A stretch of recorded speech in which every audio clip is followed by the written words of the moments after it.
رجل يرمي كلبة في البحر أمام جرائها، وما يحدث لا يصدق.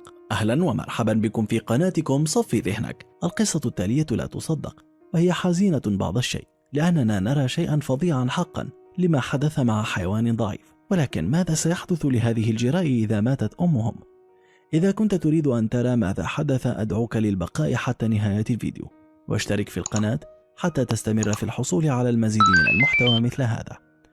ومع عدم وجود أي شيء آخر لنقوله، فلنبدأ القصة.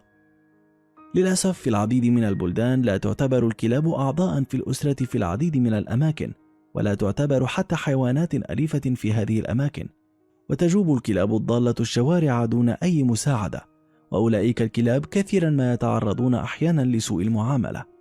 من الصعب حقا تصديق القصة التالية، حيث أن بطل الرواية كلب فقير في الصين. لم يكن للكلب المسكين أحد يعامله بلطف، ولم يكن لديه أبدا عائلة محبة، ومن الممكن أن يكون هذا الشخص صاحبه.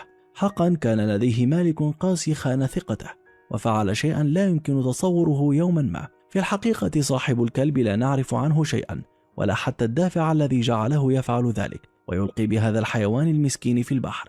والأسوأ من ذلك كله، ومما يزيد الطين بلة، أن هذا الحيوان المسكين كانت أما جديدة، وأنجبت للتو مجموعة من الجراء التي حملها الرجل أيضا بالقرب من البحر. بالتأكيد كانت الكلبة الأم خائفة عندما ألقي بها بالبحر، ومن المرجح أن نفكر جميعا فيما سيحدث لصغارها. لحسن الحظ بعد إلقائها في البحر كان هناك شهود، واتصلوا بمركز إنقاذ الحيوانات لطلب المساعدة، وهرع رجال الإنقاذ إلى مكان الحادث، وأنقذوا الكلب من الماء وبحثوا عن كلابها الصغار.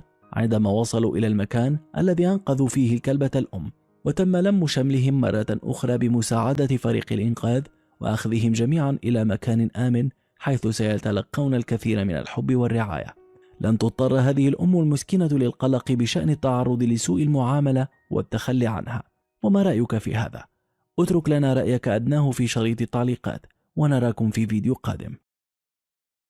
إذا أعجبك الفيديو لا تنسى لايك والاشتراك بالقناة، كما يمكنك تفعيل الجرس بجانب زر الاشتراك كي تكون أول من يتوصل بجديد الفيديوهات.